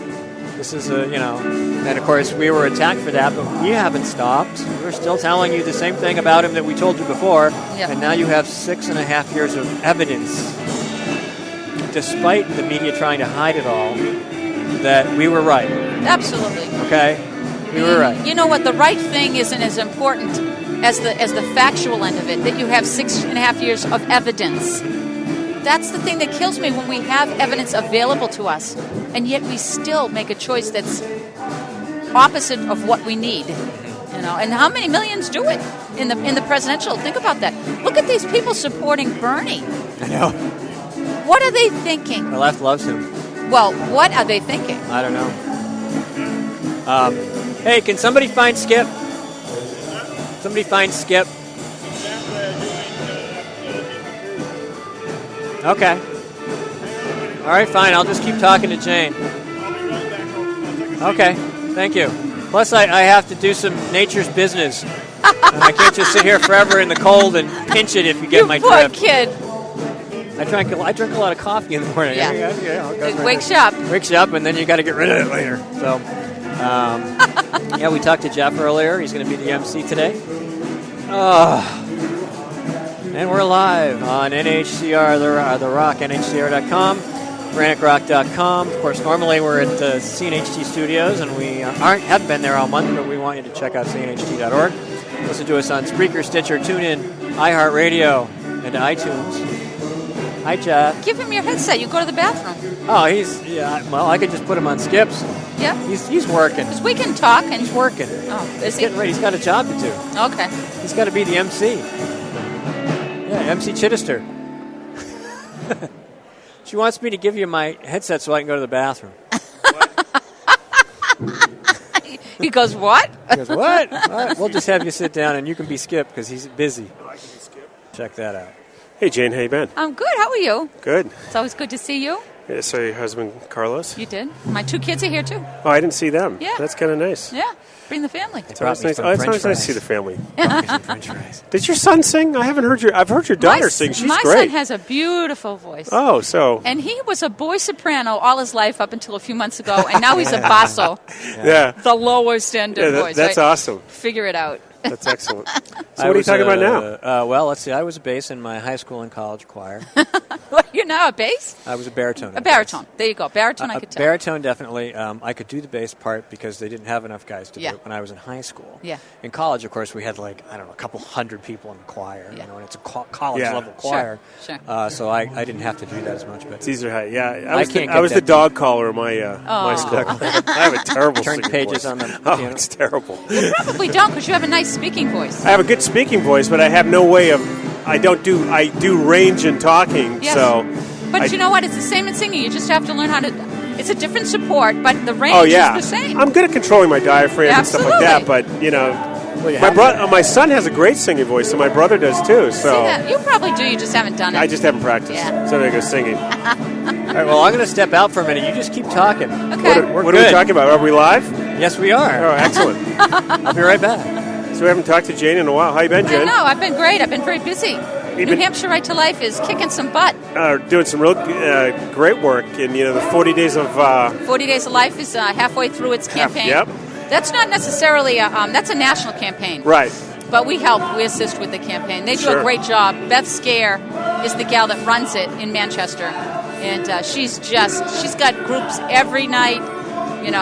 Every time that they meet, there's a nice group. Oh, yeah. And they do a good vigils in front of Planned Parenthood. So, I don't know where you guys were. Were you talking about Planned Parenthood and how that's playing out? It was interesting because Colin Van Osteren has announced that he's running for governor. Yes. And his first salvo out was all about Planned Parenthood. Yes. And it seems a little disconnected from where most people are on that story. Well, you know what? He's not because he's ultra left. He's so left he's banging into himself. The funny thing is he was at the Planned Parenthood. The Planned Parenthood had an event 2 weeks ago in front of the State House in Concord. It was almost like an evil cult thing. It was weird. They had everything dark except for pink lights that lined the walkway and then in front of the State House steps, and then a black sign that had pink lights saying support Planned Parenthood. It was very strange. But we went, New Hampshire Right to Life, we picketed, peaceful, have our say. And Colin Van Osteren was in a car, and so I approached him with my friend Rosemary, and I wanted to just talk to him. He had a nice pink shirt on. From now on, I call him Mr. Pink Shirt. Okay? And Rosemary started to talk to him, and he was so rude to her. He brushed her off so much. I have some place to be. He starts to shut his car door, and she says, well, I'd like to talk to you. And he goes, you know what? I suspect that you and I are on different ends of this, and I have a place to be. I said, okay, so he's not only left, he's rude to boot, right? Oh, well, he has a pattern of that, too. That's something, if you look him up online, you'll actually see that he's been a little... Well, you know what? He knows better, right? Yeah. Mr. Pink Shirt can tell us all these lies that Planned Parenthood has been telling people for decades. And now people are starting to hear a little bit of the truth. And the left is going crazy. Oh, they just don't know how to handle it. That's and it certainly has.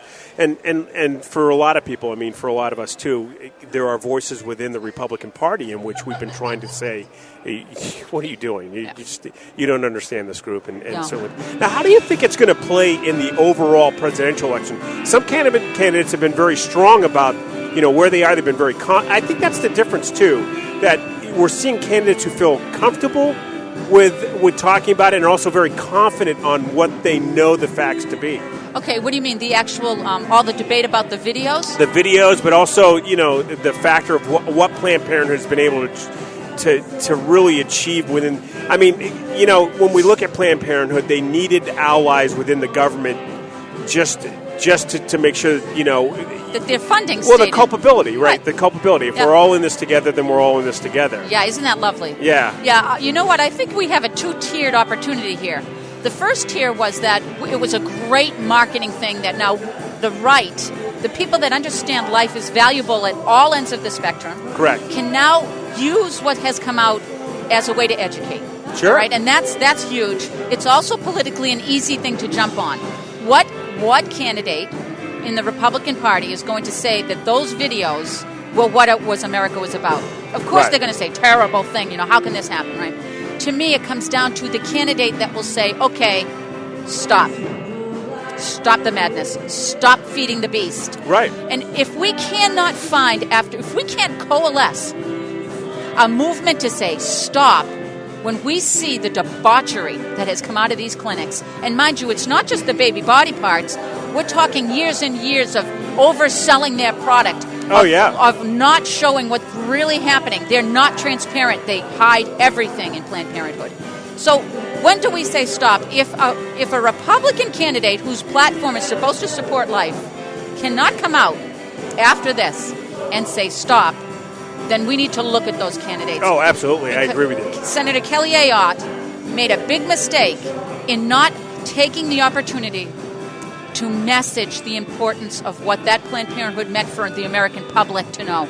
Right, and that's very unusual because when you look at her stand on parental notification, I mean, she really did buck the internal mechanism inside of New Hampshire, and you wonder what happens when you get down to Washington. Oh, that's it. She's the establishment's girl. You only have to look at the voting record, right? And this is Jane Cormier, the activist, speaking. Right. This is not in any way about New Hampshire right to life.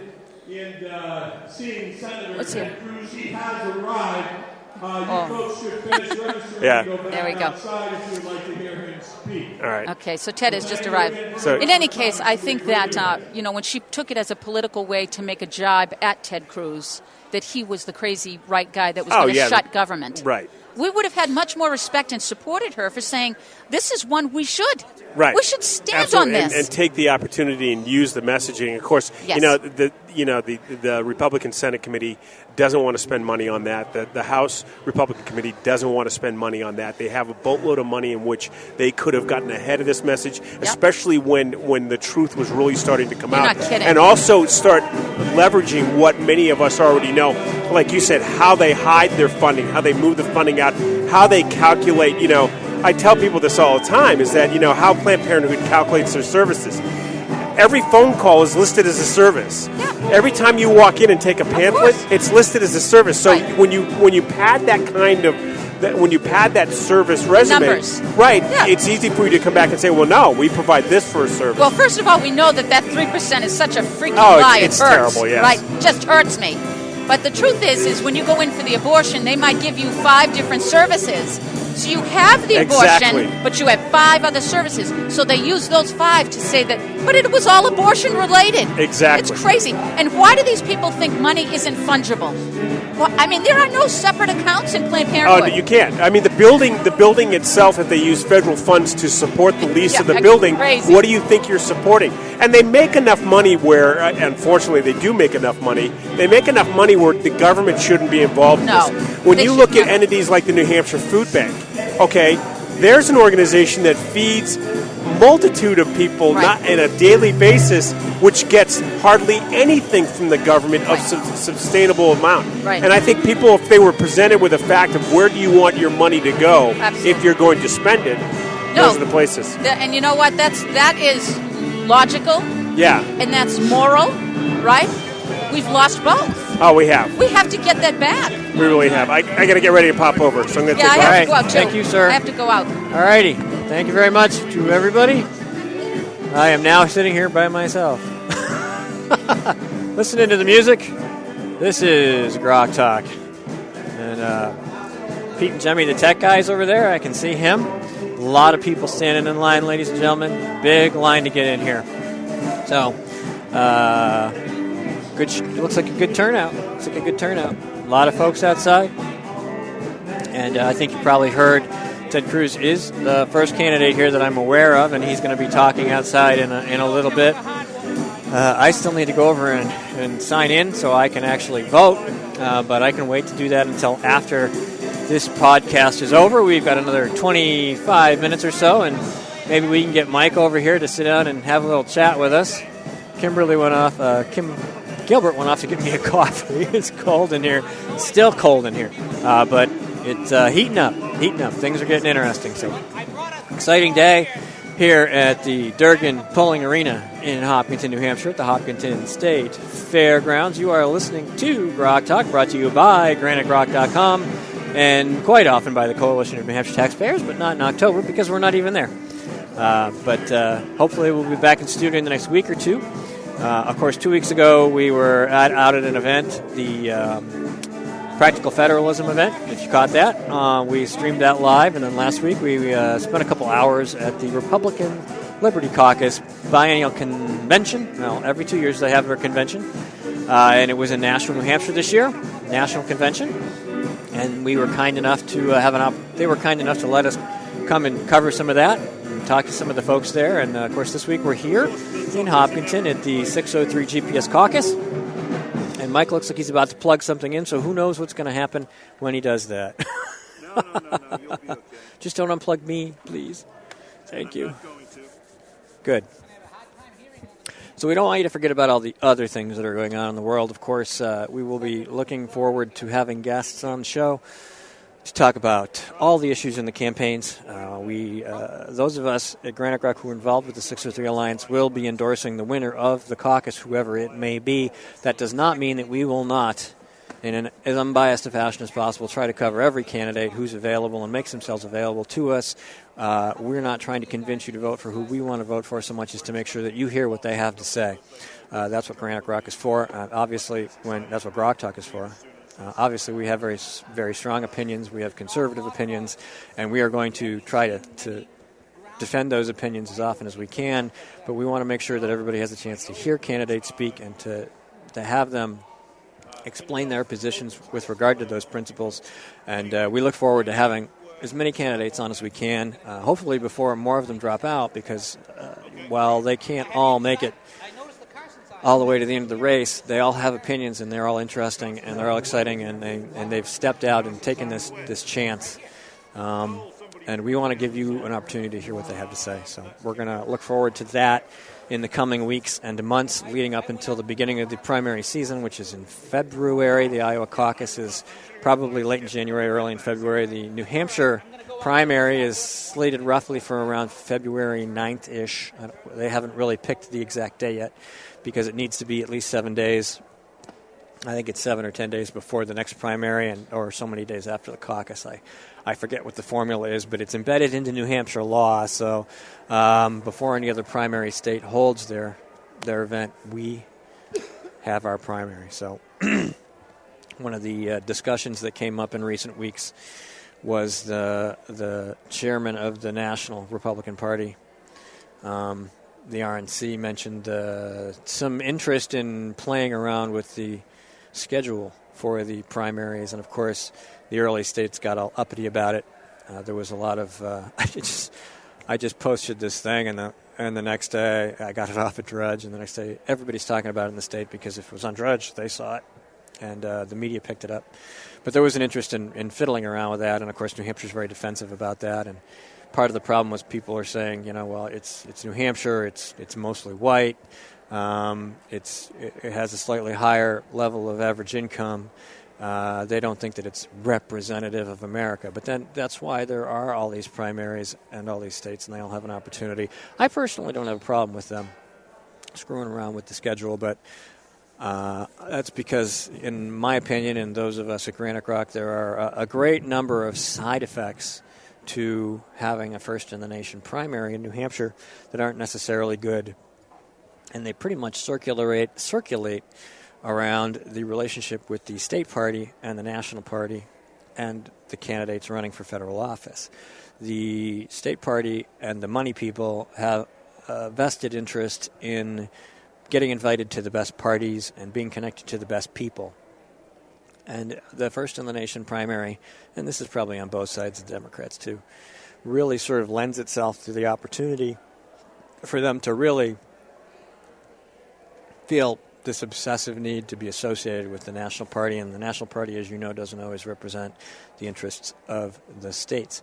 So, it almost sort of warps the relationship here. And you have all these candidates in the state early, and they're here for a very long, long time, a lot longer probably than in any other state. Iowa and New Hampshire see candidates for 6, 8, sometimes 12 months in advance, and they're in the state. And thank you so much, Kim. Ooh, sugar. Yay. That'll work. Thank you. Oh, and it's warm. I can warm my hands. Oh, coffee. All right. Things are moving along. It's 10:40. I'm sitting here all by myself. Oh, you know what I should do? Earlier we talked about the 603 Alliance, the post I put up about equality of opportunity. I'll just take a minute and read that to you so you have a sense of what it was. I mean, I appreciate the fact that everybody thought it was great and it was what we needed to say, but I'm trying to be humble about that. Hang on, I'm going to take a little sip of coffee here to get my voice back. Slurp, slurp. Didn't really help, but it is warm. It's delicious. So here we go. From early on in the planning stages, the 603 Alliance wanted every Republican presidential primary campaign, no matter how big or how small, to hold their own rally outside before the caucus this Saturday, be today. We expended no small amount of time discussing the rules for that, tent sizes, how many tents, could they bring food, and so on. We did work all that out. We invited the campaigns and told them to bring supporters. We offered to let them speak to the voters. We offered to play a pre-recorded message from them to the assembled voters if they couldn't come. The more conservative and libertarian-minded campaigns heard from the 603 Alliance repeatedly with the opportunity for us, basically, as I said earlier, to help organize events for them so that they could speak to voters. Where am I? The more conservative and libertarian-minded campaigns were asked if the Alliance could meet with them. Basically, the committee wanted to sit down and talk to them about policy to determine whether or not we thought they were the kind of candidate, or to make sure they were the kind of candidate that we would be willing to support to cover events and things like that. So it was like an interview to ask questions on policy. We offered to organize events all summer long. They all had the opportunity to let the 603 Alliance help them reach more voters. We offered, call it equality of opportunity. So if you see an email or a Facebook update, and this would have been over the last couple of days, or get a phone call from a supporter or campaign inviting people to attend a rally for so-and-so before the caucus Saturday, that would be from a person or campaign who took the 603 Alliance up on the opportunity. Regardless of how they are polling, they think they can win the caucus, and they want to try to win, and they are rallying support to win. It's a caucus, so it doesn't mean they will win, but they are willing to try. And let us be clear. If you don't see for a candidate or candidates you've been leaning toward, it was their decision, not ours. They decided not to meet with the committee. They decided to ignore the opportunity to have us sponsor their event. They chose not to hold a rally. Why? Performance issues is my best guess. These candidates or their advisors are so certain they can't win the caucus that it is easier to excuse their absence by claiming they could not have won because it was fixed. But regardless of what they decided, there will be voters there from all over the state, a very big crowd based on the pre-sign-ups. And I can tell you that it looks pretty big from where I'm sitting right now. And why not? It is free, the caucus, to every registered New Hampshire voter, Republican or independent, assuming you're an independent voter who has voted in a Republican ballot, has pulled a Republican ballot in the past. If you are a Democrat voting independent, you will not be allowed into this caucus. So you can't buy a victory. You don't pay for access. We've got hundreds of people who signed up in advance and hundreds more expected, whether these voters' first or second choice holds a rally or not. And they will be voting their conscience, witness to every vote counted by marshals who can't vote in New Hampshire. And, of course, the media will be here and we're going to live stream it. And yet somehow I am so powerful as a member of the committee, if you didn't know. We handful of unpaid activists are so powerful that we figured out how to fix the outcome. It's not possible. And yet somehow there are those who are convinced that it is. The reality, and I'm going to pick on Rand Paul supporters because they're the people concocting this impossible conspiracy, is that the caucus asks that all participants rally behind the winner of the caucus, and they can't do it. They won't unite behind anyone but Dr. Paul, at least not yet. So if they can't find a way to ensure he wins, it is easier to convince others who might not be in their camp that any other outcome is illegitimate. It's actually a step up. Usually they just say you're too stupid and shouldn't vote if you don't support that certain someone. Insecure? Maybe. Perhaps they just have performance issues. This is not to say they won't storm the caucus at the last minute and try to do what they have long been so good at, flood a voting body with supporters to produce a numerical victory. The Paul campaigns of eld have been very effective at winning. What are they called? Caucus states? Yes. They have been working behind the scenes to promote the caucus form of primary because they are adept at winning those. Projection, anyone? While we're at it, the primaries and the elections are fixed as well, so why bother voting at all, right? If it helps, we would welcome their horde on Saturday under the same conditions as any other bus or busloads of voters. You must be a registered Republican or Independent, a New Hampshire resident, and on the statewide voter checklist. That's it. You can support whomever you like. And if that candidate lacks the necessary support, you're next best, and so on until there is a winner. There can only be one. I have help now. Hi. You do. Hi. We're back. I still have to go sign in. Oh, in order to vote, we have to sign in? Yeah. This isn't enough? No, that's not your sign in. Oh, crap. I don't think so, is it? Now at 11:30, you've got to go to your check-in station. Put the headset. Cam, put the headset on. Cam, put the headset on. Come on, we got a shy Cam, grokster here. you've been standing on camera for minutes. She's not shy what she says with her fingers, but she doesn't want to speak. Was it pointing at her? It was. It will. See, now, you've been on camera all this time. When you were standing there. Number four's not turned up She's yet. on. Hang on. Great. Yeah, okay. A little bit closer. Yeah, move on. Yeah. Like in an airplane. Yeah. That's right. Welcome, Grokster. Yes, Thank you. our newest Grokster. Yeah. Kim Now, Gilbert? I know, Kim Gilbert. Thank Yeah. you very much for showing up. You're welcome. Yes, all in orange. You're easy to see. Are you hunting for a candidate in Blaze Orange? I'm here in support of the idea of the caucus. Dang, sorry. I grabbed the nearest cup and it was yours. I'm so sorry. Okay. Just wipe the lid. Yeah, I was just out at the Ted Cruz micro campaign rally, and we'll be putting the video up a little later on. Because that's the one that's here to see. Yes. Well, it seemed like there's a lot of people 90% who's here. of the success is showing up. He showed up. Several other campaigns have showed up, but only Ted Cruz has showed up in person. That's correct. Where's Pataki? I don't know. I'm looking for Jim Gilmore, though. Yeah, Pataki's in state, so he could show up. There's no reason why he doesn't. They should. What I heard. They should be saying. They should be showing up. We've been hopping on that all morning. You know, They've all been invited. Pataki's just a haven't been name at invited. the bottom of the list. But when you meet him, he's very personable. Oh, he's and awesome. He can He's win, great in person. And he can win converts. And he stands out in the crowd since he's 6'5". He's Yes. a blast to talk to. If you get a chance to go meet him, just go talk to him. He's fun. We had him on the show for like 15, 20 minutes. Wow. He was in between. We snuck him in. We could have had him on for a half hour easy. Oh, he was Well, a we blast. had him on at CNHT. Right. Although he kind of got really hinky about religious liberty. No, that was Jim Gilmore. Gilmore. Oh, I'm sorry. Yes. We didn't have Wrong him person. at CNHT. Yeah. Yeah. So, but Pataki we had on by phone in the studio, and he was We had great. him physically in the room. No, physically. That's right. He was there. He was the tall guy in the room. Yes. And if you're out there, Governor, if your campaign staff are listening to us, you have time to come and round up some supporters at the 603 Alliance Caucus in Kentucky, which is at the Hopkinton Fairgrounds. It's a great chance to show a higher level of support. And there are already hundreds of people outside.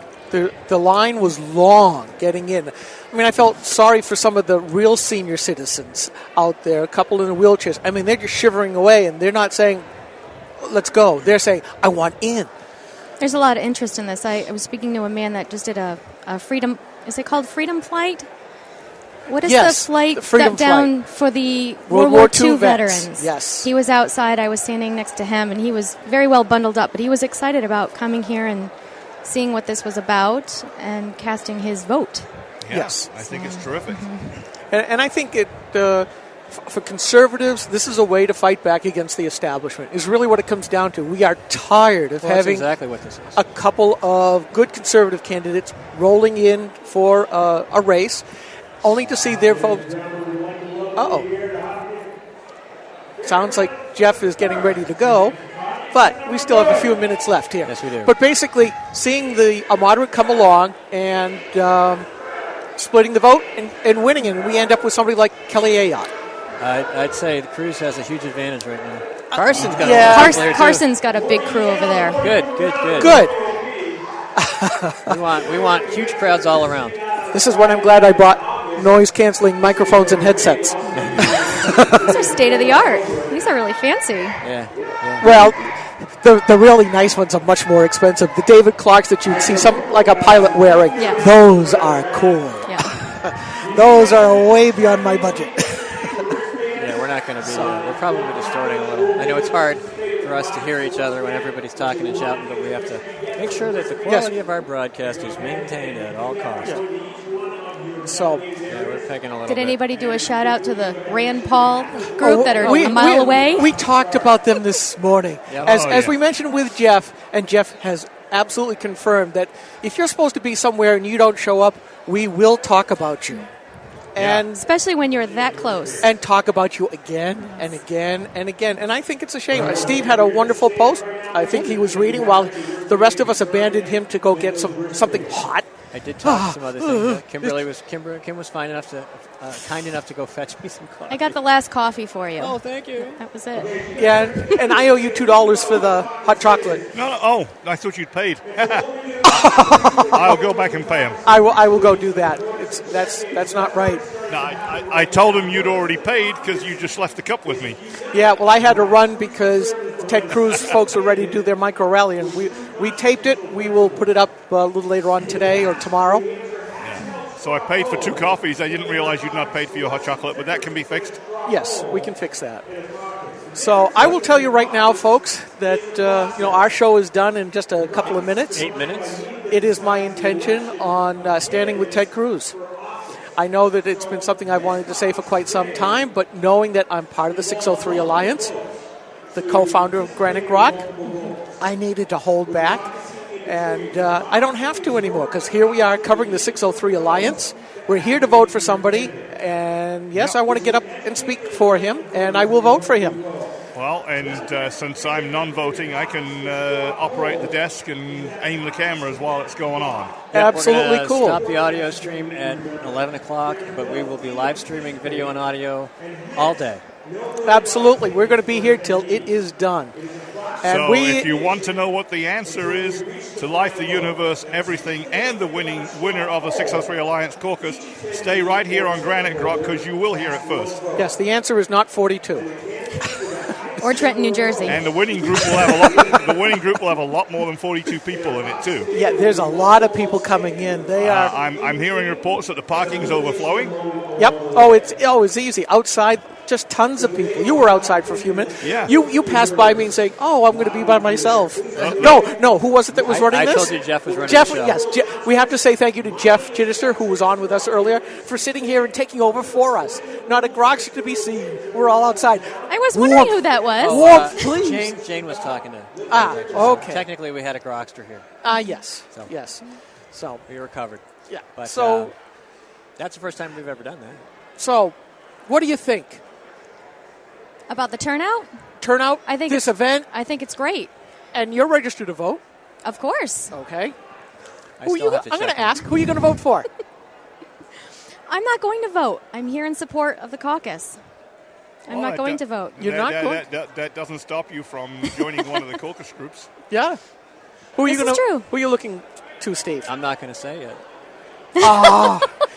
Here we go with that old joke. How do you keep an idiot suspense? He'll tell me later. I'll tell you later. That's good. Here I am, Mo. Well, I've got a few that I wouldn't mind seeing win. to be perfectly frank, I wouldn't be surprised if Trump scored well. I don't know if he'll win because I don't see how much that they've got much presence yet. Yeah. But I do know that they were making phone calls to rally people to the cause. Carson's lot made a whole heap of phone calls the last few days, and they are here in force. And Fiorina's folks, the Super PAC is here, and they've been making some phone calls, although I don't think they're sending a video. Let me see who else. It'll be interesting to see if some of the more establishment folks even bother to show up. Right. I tend to doubt it. But that's too bad. But Cruz put in the most effort. Yeah. If Cruz wins, it won't be through any fixing, because believe me, we've encouraged everyone to show up and participate. They brought a lot of people. Having an actual rally here was smart. Rand Paul has a rally only a mile away. He could bring all of those people. It's not 11:30 Although he's going to yet. have a really hard time getting them in time. Yeah, which probably means that we have to go register. So, right. Mike, why don't you come here? She wants you to take that down. Okay. We will do that. Take that down. Why? He can sit right there. Oh. Musical chairs. Musical chairs. Shall we sing while you move around? Musical chairs for 3 minutes. Musical chairs for 3 Speaking of establishment candidates, I don't see a sign for Bush. There is one here somewhere. Okay, Everybody I has see. a sign. Yeah, we have Huckabee and Graham and Santorum and Kasich, and everybody has a sign. Everybody who is currently It running. must be down this way by Christie. Oh, yeah, I would think. Okay. Yeah, because I thought they were alphabetical. Alphabetical, yes. So. Interesting. Alrighty. We're almost out of time. We're getting close to the end, which is good because it's getting really loud in here. Well, thank you for having me on for the very first much. time. Yeah. All right.